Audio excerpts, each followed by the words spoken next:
My top 5 NBA players goes as follows: Kobe Bryant, Magic Johnson, Kareem Abdul-Jabbar, Michael Jordan, and LeBron James. In today's video, we discover who will be the next version of these all-time greats, starting out at the point guard position. Tyrese Haliburton is the next Magic Johnson. We just witnessed Tyrese Haliburton dominate the Eastern Conference during the in-season tournament, as he is one of the only pass-first point guards that still exist in today's NBA. Arguably the greatest pass-first point guard in NBA history is Earvin Magic Johnson, who reached as high as 13.1 assists per game during the 1984 NBA season. Magic was the greatest passer of all time, recording 9 seasons with more than 10 assists per contest. Halliburton manages to draw comparisons to Johnson due to his flashy pass-first style of play, while also being able to score the ball at an elite level. So far this season, Halliburton is averaging 12.1 assists per game, which is the highest mark in the NBA. His shooting splits are also ridiculously good, averaging 27 points a game on 52% from the field and 44% from 3. His mark of 44% from deep is a better mark than Stephen Curry, and Halliburton shoots volume threes as well, putting up 9 attempts per game. For Tyrese Haliburton to be leading the league and be in the top 15 in scoring is a feat in itself. Don't let his unconventional jump shot fool you, as he is a stone cold killer when his teams need it the most, making clutch plays and shots with the game on the line. The Lakers respected his ability to generate offense so much that they doubled him nearly every time he got the ball, forcing his teammates to make plays. Once Tyrese receives more help in Indiana and grows with his team, these concerns will start to be more and more irrelevant. For this comparison to age well, Tyrese Haliburton will need to continue to elevate his teams and getting into the winning list. This season for Haliburton, his goal should be to win a playoff series. If the Indiana Pacers can make it to the second round, they aren't going to be easy beats, that's for sure, as during the in-season tournament, Indiana knocked off Boston, Milwaukee, and Philadelphia on the way to the championship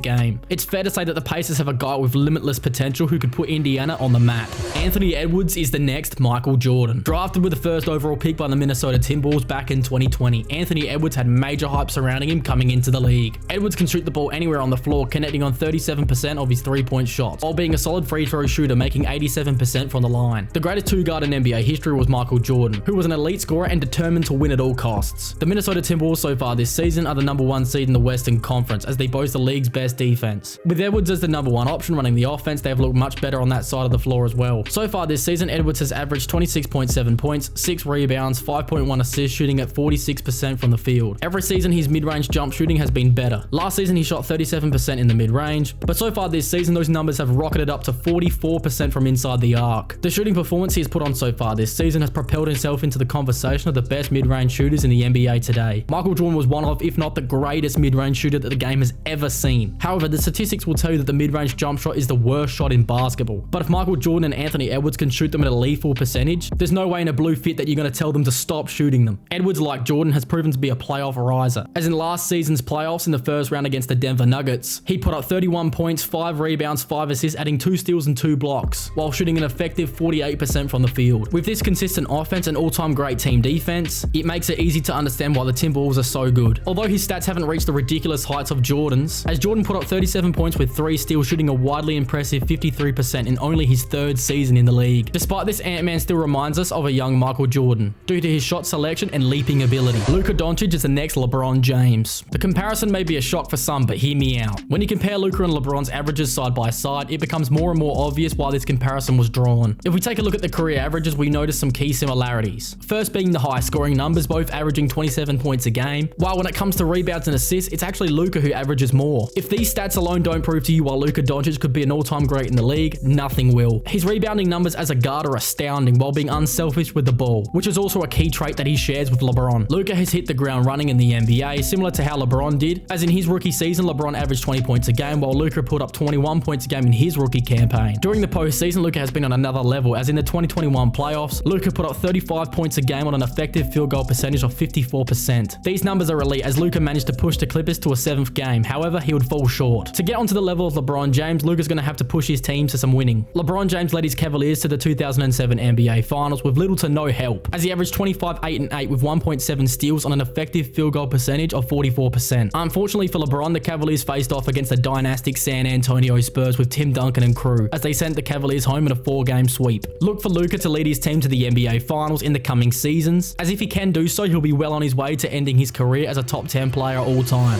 Victor Wembanyama is the next Kareem Abdul-Jabbar. For nearly 40 years, Kareem Abdul-Jabbar led the NBA in scoring. His mark of 38,387 was thought to be an unbreakable record. However, on February 2nd, 2023, LeBron James passed up Kareem, edging his name into NBA history for years to come. Now, a new face with similar hype that surrounded LeBron when he came into the league, and that is Victor Wembanyama. Wemby stands at a monstrous 7'5", which is 4 inches taller than Kareem, who was 7'1". What made Kareem so unstoppable was his combination of height and finesse. His signature shot was the best in league history, as the skyhook perfectly captured his skill set and helped him to score at will, dominating the league for 20 seasons. With Wembanyama, he has similar strengths, as his height and shooting touch has helped him dominate overseas for years now. In a press conference before the season, Victor Wembanyama stated that he's been working on a skyhook to add to his bag. What is something a player does right now that you want to perfect as well? I've been working a little bit on my skyhook, Kareem skyhook, and hopefully someday it can be a weapon to add. This immediately set social media on fire, as if Victor could pull this off, he could eventually take LeBron's scoring record if he stays healthy and gets accustomed to the NBA quickly. If we look into the career averages of Kareem, Wemby should use these numbers as a guide to help him to visualize how he could impact winning. Kareem averaged 24.6 points, 11.2 rebounds, 3.6 assists with 2.6 blocks, shooting an effective field goal percentage of 55%. From the efficient and effective scoring to the high number of rebounds and blocks, Victor Wembanyama truly has the opportunity to take the reins from one of the best players the NBA has ever seen. To reach his full potential, it'd be very important for Wemby to be better on the defensive side of the ball and continue to work in the weight room, getting stronger so he can start playing the 5. As of now, Victor's been playing the 4 because of his lack of strength, forcing him into a different shot selection and of course a different position to what he was used to. When Wembanyama does round into shape, he will be an unstoppable force in the league for years to come. As if he could find his Magic Johnson, the NBA would be in serious trouble. The NBA has compared Devin Booker to Kobe Bryant for years now, but it's only now that I believe that it's starting to look like a fair comparison. Apart from the elite level defense that Bryant had, Booker has the scoring down pat. In last season's playoffs, Devin Booker averaged an unreal 33.7 points a game on an effective field goal percentage of 54% shooting. These kinds of numbers rival those of the late great Kobe Bryant, who in 2006 put up 32.8 points a game on 50% shooting. Kobe's numbers are more valuable than Booker's, as the defense that Kobe provided is far above the level of defense that Booker can provide. Another thing to keep in mind is how inflated the scoring numbers are right now in the NBA. Scoring was way down during the 2000s, as teams were only averaging 96 points a game compared to the 117 points a game in today's NBA. This being said, there's a lot more points to go around, and this has to do with the level of defense that is allowed now. As every decade has gone on, the league rules have become much more tailored to the offensive player. Drawing fouls is especially easier in today's game, as in the 2000s refs still valued hard defense, but in today's game an offensive player can initiate contact with the defender and still get the call. For me, if Devin Booker can continue to evolve on the defensive side of the floor, this comparison would become undeniable. In conclusion, the NBA is in great hands, as honorable mentions for other comparisons would be Chet Holmgren as Kevin Durant, Tyrese Maxey as James Harden, Ja Morant to Derrick Rose, and of course Alex Caruso to Michael Jordan. Which NBA franchise will see the most success in the coming decades? Let me know in the comments below.